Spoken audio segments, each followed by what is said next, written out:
प्रिय विद्यार्थियों, हम एकांकी सरोवर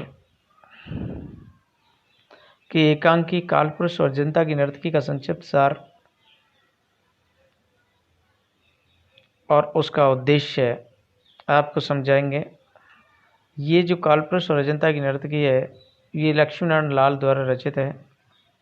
तो इसका जो सार है मैं एक अपनी भाषा में समझा देता हूँ। जैसे कि कालपुरुष और अजंता की जो नर्तकी है वे एकांकी, वो प्रतीकात्मक है। इस एकांकी का जो नायक है वह अनूप है और कालपुरुष का प्रतीक माना जाता है।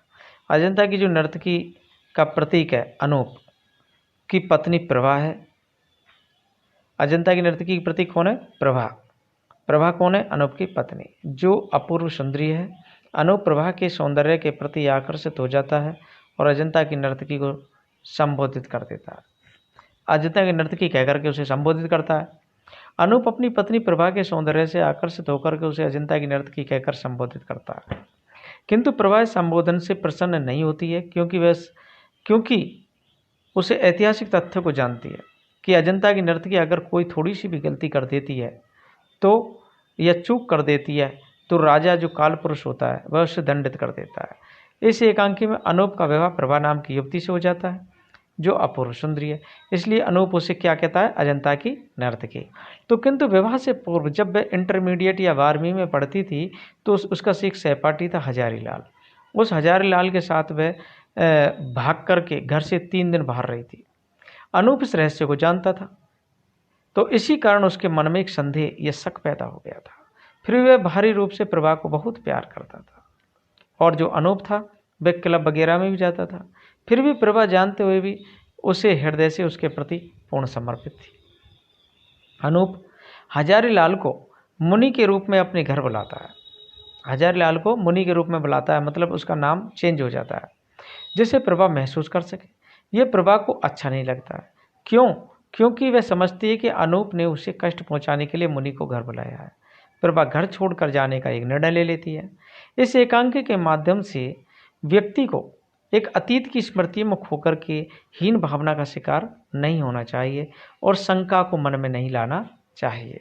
ये तो इसका मूल उद्देश्य था जो मैंने एक अपनी भाषा में समझाया है। मैं किताबी भाषा में और समझा देता हूँ जो कि इसका मूल उद्देश्य है। जो कालपुरुष और अजंता की नर्तकी का जो उद्देश्य है मैं समझा देता हूँ। देखो, कालपुरुष और अजंता की नर्तकी, कालपुरुष और अजंता की नर्तकी के जो रचयिता हैं वो कौन है? लक्ष्मी नारायण लाल। और एक उद्देश्य प्रधान एकांकी है। इस एकांकी में ऐसी समस्या को उठाया गया है मन ही मन व्यक्ति को आंदोलित कर पीड़ित कर देती है, मतलब उसके अंदर हृदय में हलचल पैदा कर देती है।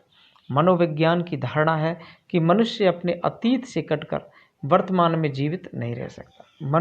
मनोविज्ञान की क्या धारणा है कि जब व्यक्ति अपने अतीत से कट जाता है, अपने बीते हुए समय से, भूतकाल से कट जाता है, मतलब उसको भूल जाता है, तो मतलब वर्तमान में वह जीना भी चाहता है तो वह जी नहीं सकता है।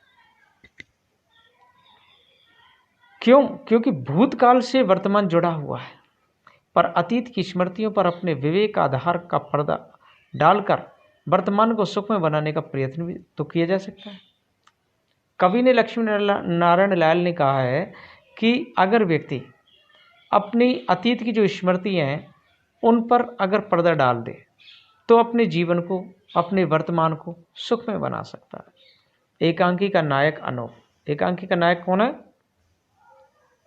अनूप। अनूप एकांकी के नायक हैं। जो अनूप अतीत की स्मृतियों से जूझ करके हीन भावना का शिकार हो जाता है, इसलिए वह 4 रुपये, जो 4 रुपये हैं, 4 रुपये गूंगी को चंदू के माध्यम से दिलवाकर उन स्मृतियों से मुक्ति पाने के लिए चंदू से कहता है कि उससे कह दो कि अभी यह दोबारा नहीं आए। गूंगी को 4 रुपये दे देता है और वह कह देता है कि चंदू से कि ऐसे कह दो इसको कि ये दोबारा नहीं आए। यहाँ पर प्रभा द्वारा अपनी माँ की लाई गई तस्वीर कमरे में इसलिए टांगने नहीं देता कि उसकी माँ अंधी भिखारन है। प्रभा जब उसकी माँ की तस्वीर लाती है तो उसे कमरे में नहीं लगाने देता। क्यों? क्योंकि उसकी माँ अंधी भिखारन थी। इसके साथ ही अनूप अपनी पत्नी प्रभा से अत्यधिक प्यार करता था और उसको अजंता की नर्तकी कहता, लेकिन अतीत की स्मृतियों में खोकर कि प्रभा अपने सहपाठी हजारी लाल के साथ घर से 3 दिन बाहर रही थी और व्यथा से कुंठित हो उठता है। इस बात से वह कुंठित हो जाता है कि प्रभा अपने सहपाठी हजारी लाल के साथ 3 दिन बाहर रही थी। तो अपनी कुंठा को दूर करने के लिए हजारी लाल को मुनि के रूप में उसे अपने घर बुलाता है। किसके रूप में बुलाता है? मुनि के रूप में। प्रभा के अतीत को जानने का प्रयत्न कर प्रभा को पीड़ा पहुंचाता है। एकांकीकार का उद्देश्य अनूप के कुंठित व्यक्तित्व और प्रभा की पीड़ा का वर्णन करने के साथ यह निर्दिष्ट करना भी रहा है कि अतीत की स्मृतियों में खोकर हीन भावना का शिकार नहीं होना चाहिए और शंका को मन पर सवार नहीं होने देना चाहिए।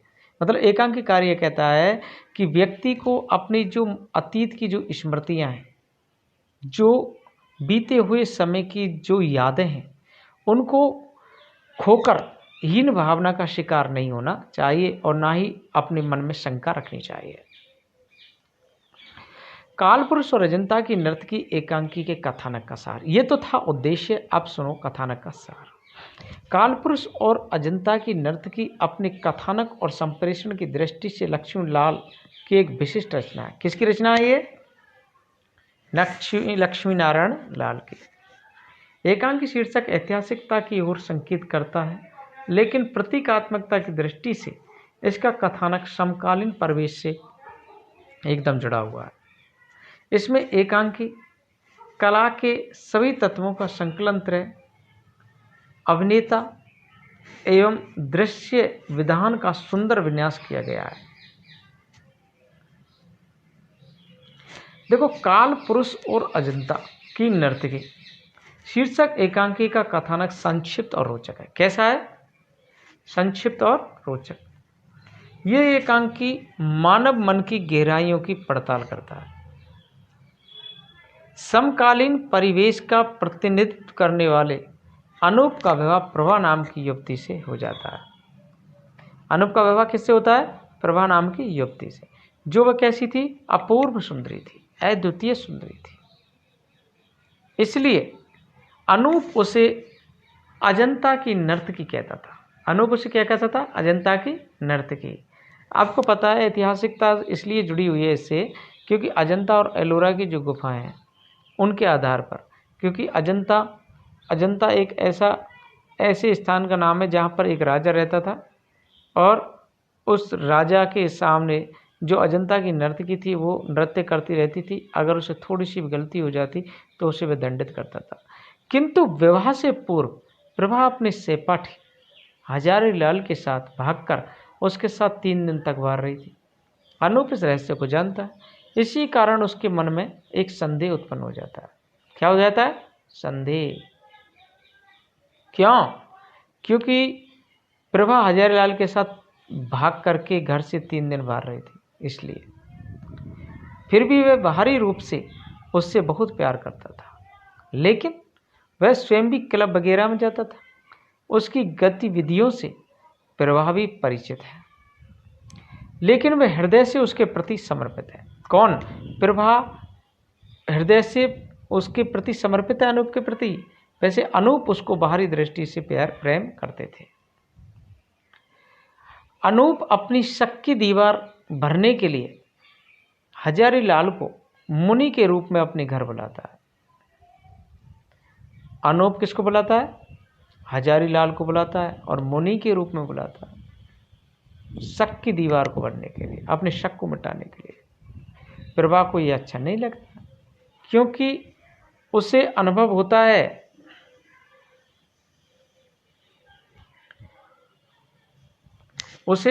है कि अनूप ने उसे पीड़ा पहुंचाने के लिए मुनि को बुलाया। वह समझती है कि अनूप ने उसे पीड़ा पहुंचाने के लिए मुनि को बुलाया। अपमान महसूस करने से वह घर छोड़कर जाने का निर्णय ले लेती है। वह खुद का अपमान समझती है और वह खुद का अपमान समझने के कारण ही घर घर छोड़कर जाने का निर्णय ले लेती है। कौन? प्रभा। कथानक के माध्यम से अनूप के कुंठित व्यक्तित्व को और प्रभा की पीड़ा को बड़े सहज ढंग से प्रस्तुत किया है। किसने? लक्ष्मी नारायण लाल एकांकीकार ने। तो आप बच्चों इस एकांकी को भली भांति समझ चुके होंगे कि इस एकांकी का सार क्या है और इस एकांकी का उद्देश्य क्या है।